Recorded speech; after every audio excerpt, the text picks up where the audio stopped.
Hello everyone, welcome back to the channel where I'm back on the War Thunder 1.83 dev server yet again to look at some aircraft. Now as far as I know these are the only two aircraft from this update, at least they're the only two on this variant of the dev server. So what I'm going to be looking at is first off the MB-175T, which is a new French tier 2 sort of attacker type aircraft, and then I'm going to be taking a look at the German Junkers Ju-288C, which is an aircraft that I know a lot of people have been wanting to see for quite a long while. Now, first off, the MB-175T. This is a rank 2, 3.3 rated vehicle, 14,000 RP research cost. The guns are pretty decent. This has two MG-151 cannons mounted out in the wings, which are pilot controlled, and a single turret MG-151 at the rear. Now, you may be wondering, in the nose, is that a radar? Yes, it is. This aircraft, as far as I know, was used by the French Navy as a maritime reconnaissance aircraft, and that's why it's got a radar. Comes stock with 12 HVAR rockets, which are very useful in tank RB and in air RB for ground pounding. Pretty decent engines. You've got the Gnome 14N 14-cylinder radial engines, which produce about 774 horsepower each. Takeoff horsepower of just over 1,000 horsepower, though. In terms of armour, the pilot gets a little bit of head armour in the form of 10mm of steel. And in mods, you'll see that you can switch out the rockets after completing the LBT-130 mod for a F5W torpedo. Now, of course, the 20mm can have their rounds changed for air targets, universal, tracers, stealth, or armoured targets. And the 20mm, and that's the offensive 20mm. The frontal 20mm can have their rounds changed for armoured targets or universal. So now that we've looked at that, let's quickly go and do a test flight in this aircraft and see how it performs. I did a test flight on my stream earlier when the dev server first went up, and I did find that it was quite a slippy aircraft. In turns it sort of slipped in, which made it slightly difficult. This doesn't have any air brakes, worth saying. A lot of attack aircraft do. This does not. So that is something worth saying. This is the 20mm cannon. You will notice that the gunner is slightly sheltered by the back of the sort of main canopy section. And even though the X-ray shows only two people, there is actually a third person down in the nose below the pilot. And there is no actual cockpit model yet, it's a placeholder. Anyway, let's put the flaps up, put the flaps to combat once the gear's up. There we go, flaps to combat. Okay, so now this is in the air and flying, you'll see there's the two 20mm cannons. I do like the design where it sort of widens up at the nose for the radar. It's a very interesting design there, something that I think sort of looks quite nice. And I like the white paint scheme. It's I think it's just an interesting design, really. It's a strange looking aircraft, but it's strange in a good way. I like the way it looks. But let's test these rockets on these vehicles. Of course, they're not really meant for this. They're meant for more pillboxes and those sort of things, but we'll give them a go anyway. And fire. There we go. Took out quite a few of them there, actually. Looks like we took out 5 of them with 2 rockets. And that's the great thing about HVAR rockets. The explosive force of them is very high, so you can destroy a lot of small light targets with a small burst of rockets, which is definitely useful. Now, the manoeuvrability, as you can see, is not the best. This definitely isn't going to win a fighter aircraft award anytime soon. The guns are already out of ammo as well. They run out very quickly. There's not much ammunition in them. As I just noticed there. But it is nice looking. It reminds me a lot actually of the Brigand, the British aircraft. Looks like kind of a stretched Brigand, in my opinion. Someone will probably disagree with me on that, but you know, it's what I think it looks like, so I'm allowed my opinion. There we go, so let's destroy that one as well. And destroy that one. Okay, I missed. Anyway, I've got 2 more sets of rockets to go with, so and this does speed up fairly well. It's a lowish tier aircraft. I don't think using it as a fighter would be a clever choice by any means. It's definitely a ground pounder. I think its main calling will be most likely in a tank RB, using it as an anti-tank weapon with these rockets, and maybe even in naval forces, using it with the torpedo. That's where it will be quite good, I think. And I think it looks cool also with the rockets out further out on the wings. That's probably not best for the spacing when attacking a ground target, but it does look nice, I think. And it's good that the French Air Force is getting yet another aircraft. It's good that they're not doing what they've done with some nations, where they've added the nation or the tech tree and then just sort of abandoned it, not done anything for a few updates. it is good that the French Air Force is getting some attention. Okay, after I've fired these rockets, I will go around and do a landing, and then we'll move on to the aircraft I think everyone's most interested to hear about, the Ju-288C. The aircraft that I did not expect to be added, actually. Purely because of the strange design, I just figured it wouldn't be added anytime soon. Of course, everything will probably eventually get added, because Gaijin have said multiple times they plan to keep the game going for a very long time, so it's fair to assume that the eventual addition of everything will happen. Anyway, though, here we go. Nice slow approach there. Use the rudders just to stop it sort of refusing to turn. Give it a little kick into the turn. Bit of power. And touchdown. There we go. Fairly soft landing, despite a bit of an iffy approach. There we go. Touchdown. Not too bad there, actually. Of course, this is a French Navy aircraft. Doesn't land on carriers, as far as I can tell. But yeah, so there we go. So that was the new French aircraft. Let's head back to the hangar now and look at the Junkers 288C. Now, this is a premium vehicle. And like the Japanese premium tank that's been added recently, it's a tiny bit overpriced, in my opinion. Currently sitting at a price of 7,100 Golden Eagles. Tiny bit expensive there, actually. I think Gaijin might have miscalculated that. But the guns are impressive. First off, you have at the very back of the aircraft, you have a single 20mm MG-151 cannon with 600 rounds of ammunition all to itself. Then you have 3 sets of dual 13mm MG-131s with 6,000 ammunition overall, or 2,000 rounds per turret, or if you really want to go and do it, 1,000 rounds per gun. Now, the bomb loads are interesting. It's a very thin aircraft, so obviously the bomb bay, it's not exactly a wide bomb bay. It's a thin and long bomb bay. As you can see, it basically goes from the rear of the cockpit all the way to where that lower turret is. And of course, all these turrets seem to be manually operated, but from a bit back, like on the Messerschmitt 410, similar to that, actually.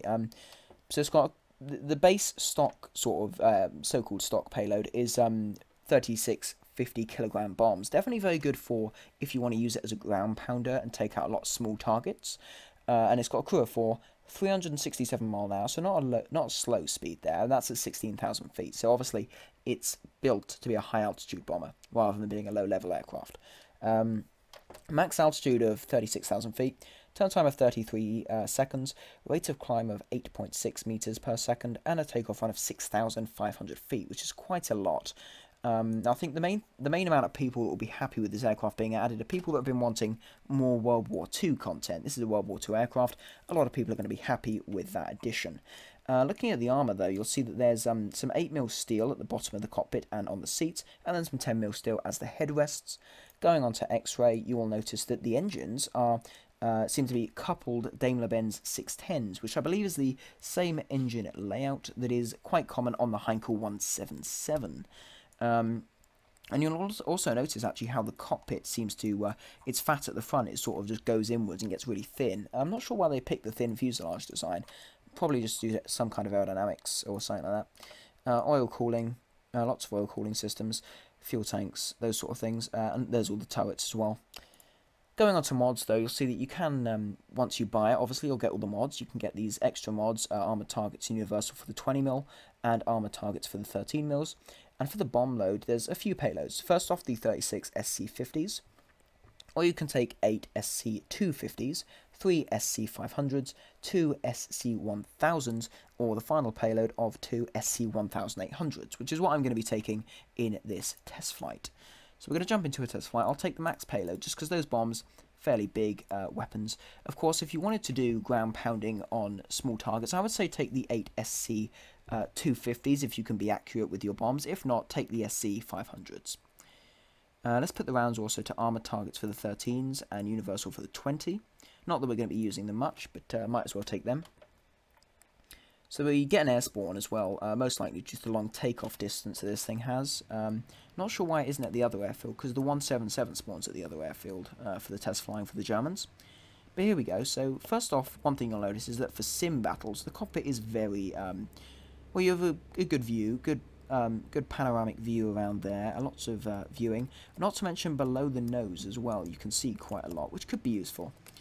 Fairly fast bomber at low level, going over 250 miles an hour. Of course, I will slow down in the turn.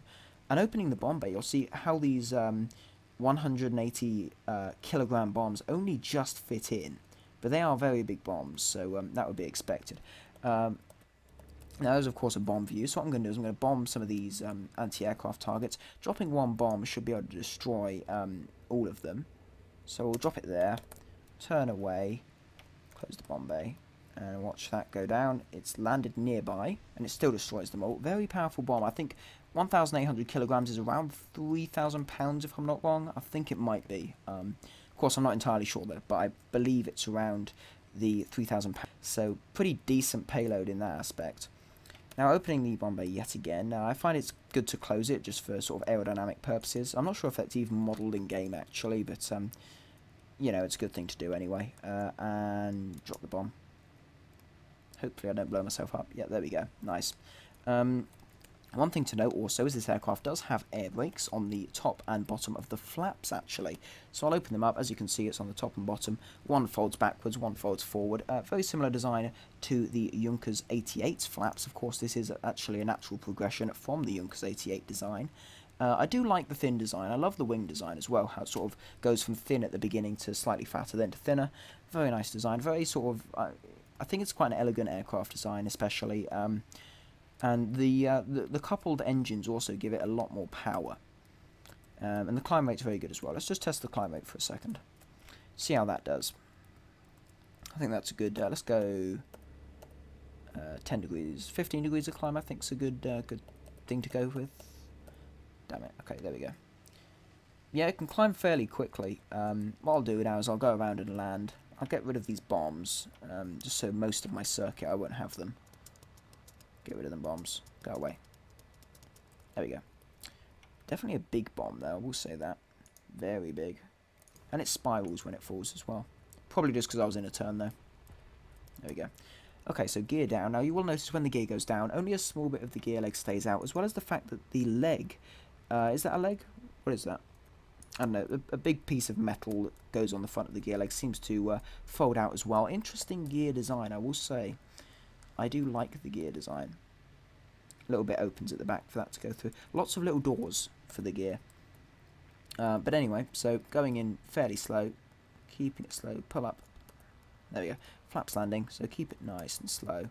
Get a nice landing. Fairly manoeuvrable, I'll say as well. Decently manoeuvrable bomber. You don't want a bomber that flies like a brick. I think this is definitely a good mix of manoeuvrability as well as just being a bomber, really. But going in, try and get a nice smooth touchdown. Touchdown, there we go. Bit heavy. Suspension looks to be modelled as well, that's pretty good. But, oh, no, up. There we go. So, brakes are okay. Of course, I do now have those bombs as well, so that adds a bit of weight. But that's not bad. That's not bad at all. Very nice.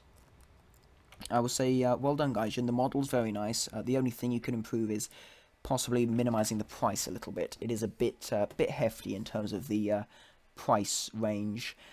Possibly lower. I would say this kind of thing's probably worth around 5,000 golden eagles. Not much more.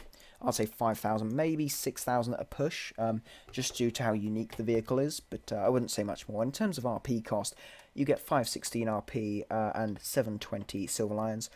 The I think the D13,